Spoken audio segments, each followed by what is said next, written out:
نبی علیہ الصلوۃ والسلام مبارک له صحابي راغې ورته وایي د الله رسوله ما د خپلې مور سره د شرابو په نشه کې زنا وکړه. نبی علیہ السلام مبارک وایي ښه مسکی شو. ده وایي د الله رسوله زنا مې کړې ده عام مې نه ده کړې د خپلې مور سره مې کړې ده. د الله رسوله ته ولې خاندې؟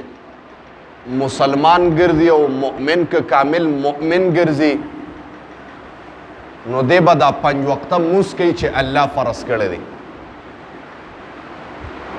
وکه یو انسان په ظاهر باندې کلمې وایي، په ظاهر باندې ګیره پرېښې ده، پټکې والی دی، د هر قسم ځان اسلامي طریقې سره جوړ کړی دی، لیکن دی مونځ نه کوي.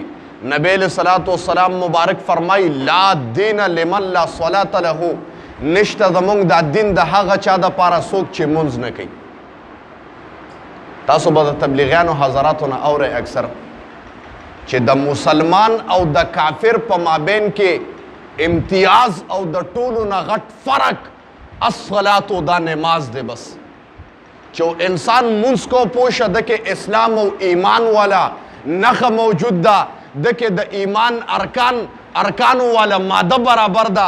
یو انسان حجونم کړي دي، هلکه 50 حج یې کړي دي، دلته راغلی دی شیطان پکې ننوتی دی، پلانت شوی دی، مانځله نه راځي، دا حجي نه دی، دا یو فاسق انسان دی، د دین سره څه واسطه نشته، اسلام سره واسطه نشته، ایمان سره واسطه نشته، د دین سره هیڅ معامله نشته. بس یو انسان بلا چلې لګولی دی، 4 میاشتې لګولی دی، کالې لګولی دی، اندرونی کارې لګولی دی، بیرونی کالې لګولی دی، لیکن کلي ته راغې دین سره وابسته نه دی، شب جمعې سره وابسته نه دی، نماز سره وابسته نه دی.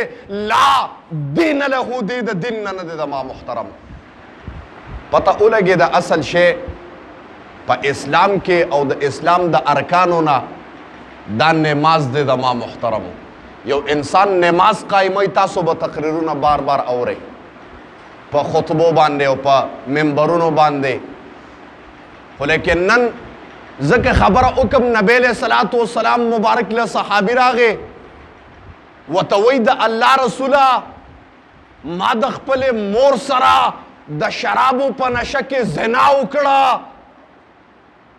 نبی علیہ السلام مبارک وایي ښه مسکی شو. ده وایي د الله رسوله زنا مې کړې ده عام مې نه ده کړې د خپلې مور سره مې کړې ده. د الله رسوله ته ولې خاندې؟ اوس جواب ته غوږ شه. تاسو بیانونه ډېر اورېدلی دي د نبی علیہ الصلوۃ والسلام د آقای نامدار محمد مصطفی صلی الله علیه وسلم مبارک د طرف نه جواب سره دی. وایي صحابي ما وی که د مازدیګر مونځ د نه پاتې شوی دی. پته ولګېده د مازدیګر مونځ پرېښودل د خپلې مور سره د ملاستې نه عظیمه ګناه ده. اوس یو سړی دلته په کاروبار کې اموخته دی، خو خوشحاله دی چې بهی زه پیسې ګټم، زه ویم قسم دی زه درته لګیم ته د خپلې مور سره زنا کې لګیا یې، تا د مازدیګر مونځ پرېښی دی، دلته د جمعې خطبه پړاویږي، ته هلته ګاک له پیسې ورکې، ته ګاک له پیسې اخلې، ته ګاک له مال ورکې، زه ویم تا ټوله هفته خو کاروبار وکړو.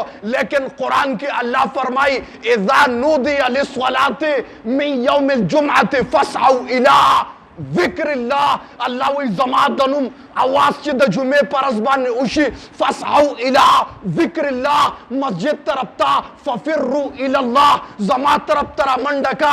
ته بیا هم د ګاک سر اړامې، ستا خېټه نه ډکېږي، ستا خېټه به په خاورو باندې ډکېږي، ستا حرص نه ختمېږي، ستا لالچ نه ختمېږي، ته بیا هم په پیسو په حرامو باندې پروت د ګاک سره معاملات او ډیلینګ کې.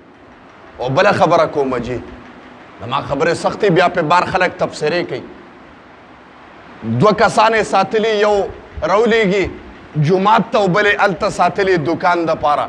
زه یو خبره کوم تا چې کوم ساتلی دی دا یهودي دی، نصراني دی که کافر دی، د کومې عقیدې سره تعلق لري ماله جواب راکا. دی مسلمان نه دی، دی مکلف نه دی، په ده باندې د شریعت احکام نه جاری کیږي، دی به کندې ته نه غورځې، د نه به کنده کې تپوس نه کیږي چې دی ته هلته کېنولی ته په خپله ځان نه دی مولي صاحب جوړ کړی دی، ځان نه دی امیر صاحب جوړ کړی دی، جومات ته راخلاصې.